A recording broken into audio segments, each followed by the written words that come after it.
তো hello friend, good morning. কেমন আছো তোমরা? আশা করি ভালো আছো, আর আমিও খুব খুব খুব ভালো আছি। তো আবারও চলে এলাম রত্না ডেলি ব্লগের ছোট্ট একটা ব্লগ নিয়ে। না, আজকের কোনো ডেলি ভিডিও নয়।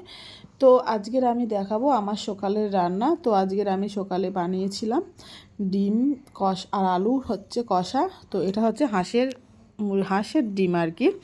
তো হাঁসের ডিম এই শীতকালে যারা যারা খেয়েছো তারা তো সবাই জানবে যে খুব সুন্দর একটা স্বাদ। তো আজকের আমি ঠিক করেছি যে আমার একটা রান্নার ভিডিও তোমাদের সাথে শেয়ার করব।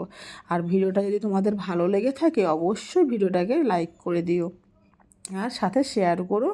আর যারা আমার ছোট্ট ফ্যামিলি মেম্বার হতে চাও তারা এই ভিডিওটাকে দেখে সাবস্ক্রাইব করে দিও। তো চলো ভিডিওটা শুরু করি। দেখো, ফার্স্টে আমি আলুটাকে সেদ্ধ করে নিয়েছি, নিয়ে এখন আলুটাকে ভেজে নিচ্ছি।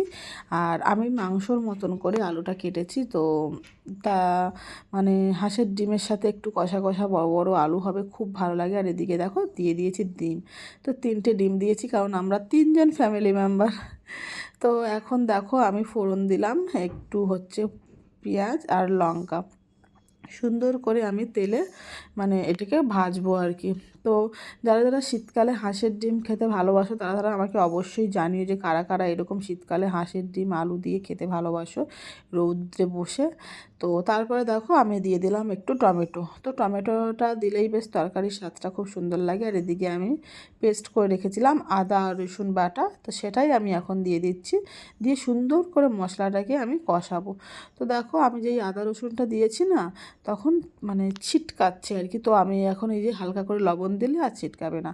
তো এখন আমি দিয়ে ভালো করে মশলাটাকে কষাবো, সুন্দর করে হলুদ আর লবণ দিয়ে আমি সুন্দর করে মশলাটাকে কষাবো। তো এটা একটা ঘরোয়া রান্না, সবাই কম বেশি জানো। বাট আজকে আমি ভাবলাম যে কোনো ডেলি ব্লগ না দিয়ে একটা রান্নার রেসিপি তোমাদের সাথে শেয়ার করি। তো দেখো এখন আমার মশলাটা হচ্ছে কষানো হয়ে গেছে। আর আমি এখন দিয়ে দিয়েছি আলু আর ডিম, দিয়ে সুন্দর করে কষিয়ে আবার হচ্ছে দিয়ে দিলাম জল। তো তার মধ্যে আমি দিয়েছিলাম একটু হালকা জিরে মরিচ গুঁড়ো আর হালকা একটু ধনে গুঁড়ো, ব্যাস দিয়ে আমি জল দিয়ে দিয়েছিলাম। আর এখন দেখো তরকারিটা ফুটে ফুটে এরকম হয়েছে। আমি শুকনো লঙ্কার গুঁড়ো একদমই ব্যবহার করি না, যেহেতু আমার মেয়ে একদম ঝাল পছন্দ করে না। আর শুকনো লঙ্কাটা আমরা সবসময় অ্যাভয়েড করে চলি। আর দেখো এখন আমার তরকারিটা প্রায় কমপ্লিট হয়ে গেছে। আর আমি দিয়ে দিলাম একটু শাহি গরম মশলা। সত্যি যখন গরম মশলা কোনো তরকারিতে পড়ে না, তার টেস্টটাই একটু আলাদা হয়ে যায়। তো দেখো এইরকম ঝোল করেছি আমি, খুব যে ঝোল তা নয়, আর গায়ে মাখামাখি করেছি। তো আজকের আমি ভাবছিলাম যে সকালে পরোটা দিয়ে খাবো, ডিম আলু কষা।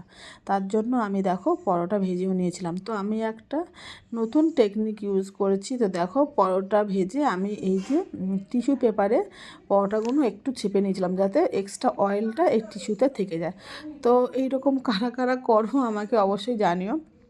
আমি কোনো অয়েলি জিনিস ব্যবহার ইউজ করলে সেইটাকে আগে আমি টিস্যু দিয়ে সুন্দর করে মানে করে নিই আর কি।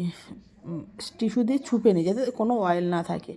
আর এখন দেখো আজকের আমি দুপুরে করেছিলাম তো পরোটা আর ডিম আলু কষা আর